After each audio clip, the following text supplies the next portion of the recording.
ఓం శ్రీ గురుభ్యో నమ గం గణాధిపతే నమ శ్రీమాత్రే నమ. ఈరోజు మనము 2026 ఆగస్టు మాస ఫలితాలు చెప్పుకుంటున్నాము. ద్వాదశ రాశుల వారికి ఎలాంటి ఫలితాలు వస్తాయి ఇవన్నీ కూడా మనం చెప్పుకుంటున్నాం. మన సంస్థలో astrology, yoga, music therapy, yoga therapy ఇవన్నీ చేయడం జరుగుతుంది. టెంపుల్స్ గురించి చూస్తున్నాము. అలాగే వృక్షాల గురించి కూడా మనం చెప్పుకోబోతున్నాం. ఔషధి వృక్షాలు, ఏ వృక్షం కింద కూర్చుని ధ్యానం చేస్తే ఏ నక్షత్రానికి ఎలాంటి వైభవం పట్టనుంది ఇవన్నీ కూడా తెలుసుకోబోతున్నాం. ఇంట్రెస్ట్ కలవారు ఖచ్చితంగా కాల్ చేయగలరు. దయచేసి ఫేస్బుక్ అలాగే వాట్సాప్లో ఉన్న ఫ్రెండ్స్ అందరూ కూడా, నా అక్క చెల్లెళ్ళు, అన్నదమ్ములందరూ కూడాను ఎన్నో మెసేజ్లు వస్తున్నాయి నాకు వాటికి ఆన్సర్ ఇచ్చేంత టైం దొరకట్లేదు. దయచేసి ఏమనుకోకుండా వాట్సాప్ మెసేజ్ చేయగలరు. మీ date of birth, year of birth, time, place ఇవన్నీ కూడాను.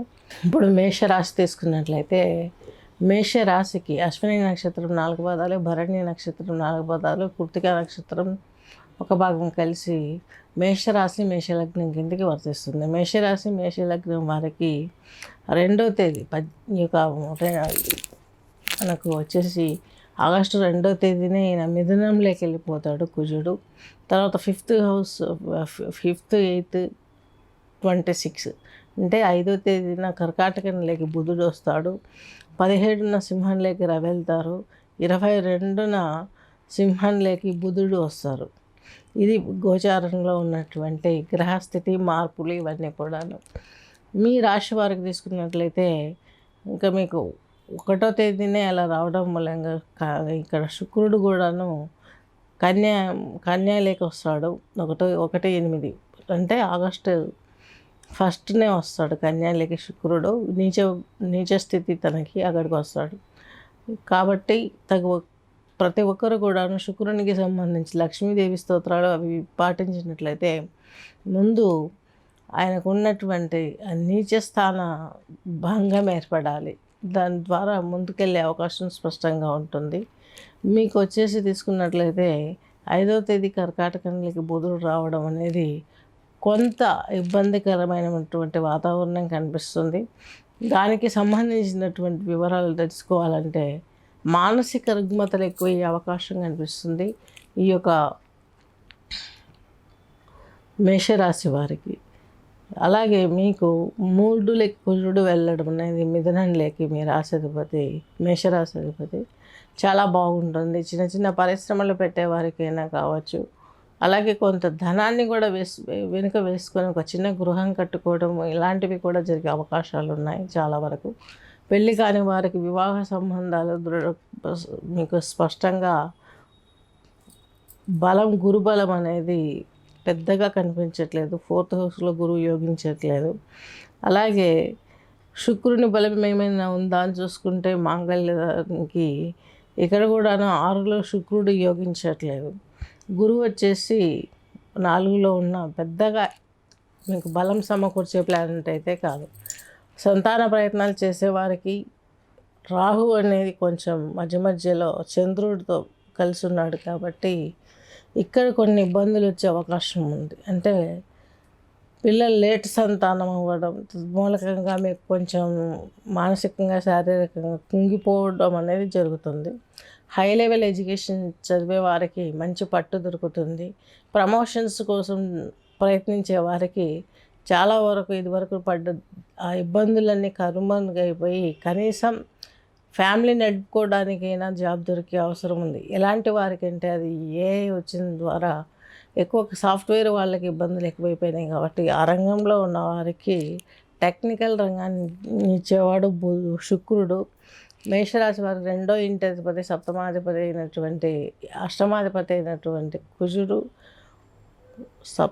మేషరాశి వారికి మేషరాశి వారికి ద్వితీయాధిపతి అలాగే సప్తమాధిపతి అయినటువంటి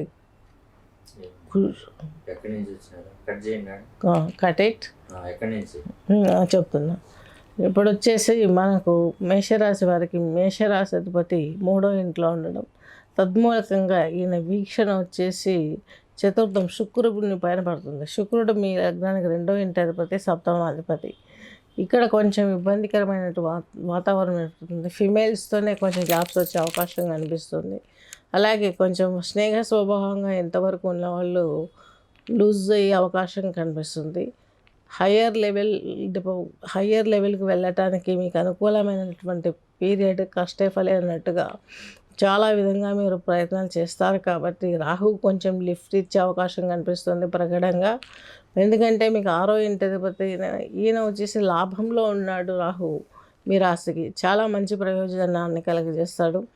అలాగే మేషరాశి వారికి వచ్చేసి వ్యయంలో శని ఉన్నాడు. మేషరాశి వారికి లాభాధిపతి, దశమాధిపతి అయినటువంటి శని భగవంతుడు చక్కగాను 2వ ఇంట్లో అంటే వ్యయాధిపతి, రాష్ట్రాధిపతి అయినటువంటి ఈ యొక్క శని భగవంతుడు మీకు ఈ యొక్క 2వ ఇంట్లో ఉండడం అనేది చాలా మంచిది జరుగుతుంది.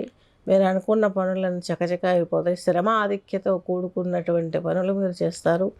అనేక రకాలుగా ప్రయత్నాలు చేస్తారు. అనేక రకాలలో ప్రయత్నాలు చేసి చివరికి మీరు ఏదైతే భగవంతుని పైన భారం వేసి చేస్తారో అది సక్సెస్నిచ్చే అవకాశం చాలా గొప్పగా కనిపిస్తుంది.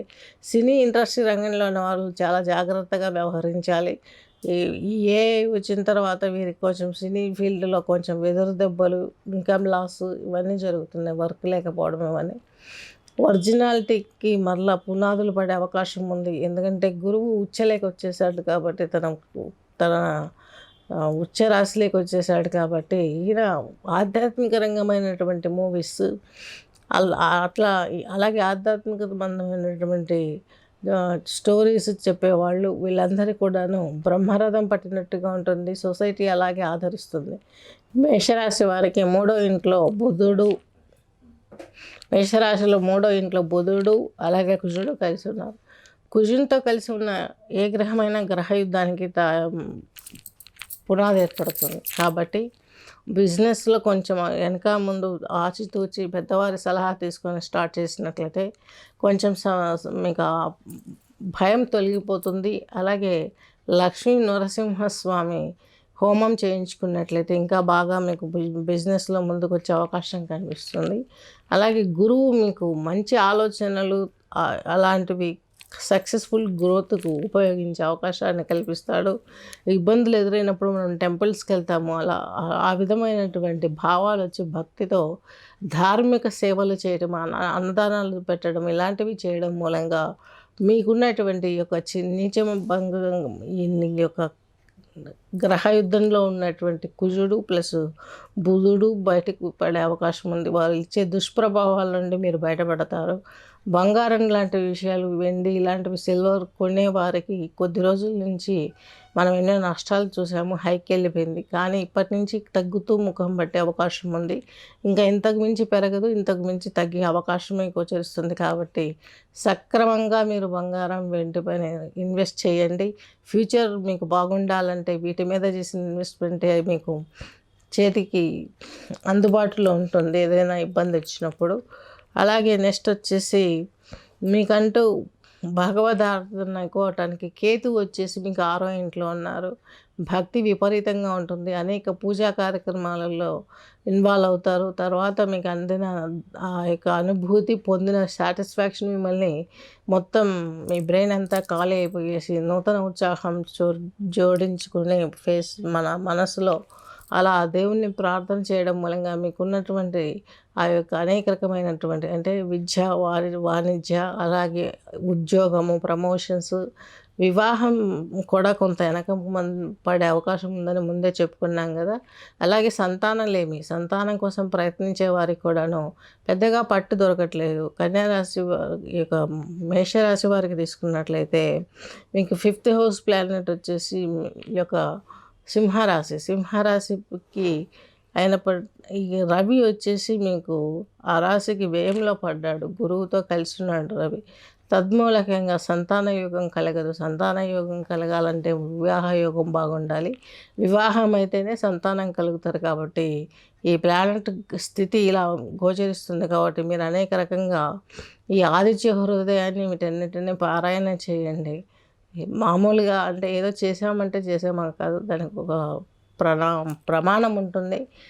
రవి హోరలో చేయాలి. రోజు మనము సన్సెట్‌లోపే లేచి స్నానం చేసి ఆదిత్య హృదయం పారాయణ చేయటము, అలాగే ఈ యొక్క సూర్యాష్టకం అవి చదవటం మూలంగా కొంచెం మీకు ఈ బలం ఏర్పడుతుంది. సంతాన సాఫల్యం అవ్వడానికి బలం ఏర్పడుతుంది. ఆధ్యాత్మిక రంగంలో ఉన్నారు కాబట్టి 6వ ఇంట్లో కేతు బలంగా ఉన్నాడు కాబట్టి ఇక్కడ ప్రోగ్రెస్‌కు మీకు భగవంతుడు ఇస్తాడు. సూర్య నమస్కారాలు చేసినట్లయితే కేతువు శాంతించి మీకు మంచిని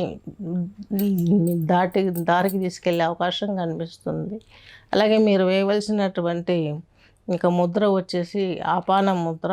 ఈ ఆపాన ముద్ర వచ్చేసి ఇలా పెట్టేసి 2 fingers index finger, little finger చాపు ఉంచేసి మిడిల్ ఫింగర్, రింగ్ ఫింగర్ను ఎడమ యొక్క తంబుతో ఫిట్ చేయాలి. ఫిట్ చేసిన తర్వాత దీనిని ఆపాన ముద్ర అంటారు. అలాగే ఈ యొక్క పారాయణం వచ్చేసరికి మీరేం చేసుకోవాలనేది కూడా ప్రాణాయామము ఫుల్ బాడీ బ్రీతింగ్ చేయాలి. ఈ ప్రాణాయామం చేస్తే మీకు చాలా వరకు మంచి జరుగుతుంది ఆపాన ముద్రలో కూర్చొని. అలాగే రాగానికి వచ్చేసరికి మీకు శంకరాభరణం రాగం విన్నట్లయితే మీ రాశి వాళ్ళకు ఎంతో డామినేట్ చేయాలన్న ఆలోచనలు ఉంటాయి. అలాగే కొంచెం పవర్ ఎక్కువ ఉంటుంది. మీ రాశికి సైన్యాధిపతి కుజుడు. ఇవన్నీ కంప్రెస్ అవుతున్నప్పుడు ఆయన మూడులో ఉండి ఉత్సాహంగా ఉన్నప్పటికీ కూడాను బుధునితో కలిసి ఉన్నాడు కాబట్టి సైకలాజికల్గా చాలా వరకు ప్రాబ్లమ్స్ తెచ్చి పెడుతూ ఉంటాడు. ఓవర్ స్ట్రెస్ని ఇస్తూ ఉంటాడు. దానికి శంకరాభరణ రాగం వినాలి. ఈ రాగం వల్ల మనకి పవర్ పెరుగుతుంది. అలాగే విజన్ ఎటు వెళ్తున్నామని తెలుసుకోగలుగుతాము. అలాగే డివోషనల్, అలాగే స్పిరిచువల్ పీరియడ్ ఇది. ఈ రెండు ఈ ప్రాణాయామం చేసినట్లయితే మీరు ఏదైతే లాస్ అవుతారని ముందు చెప్పానో అవన్నీ ప్రాణాయామం చేస్తే ఆ ముద్రలో కూర్చొని ఈ శంకరాభరణం రాగం వింటున్నట్లయితే చాలా వరకు మంచి జరిగే అవకాశం స్పష్టంగా గోచరిస్తుంది. స్వస్తి.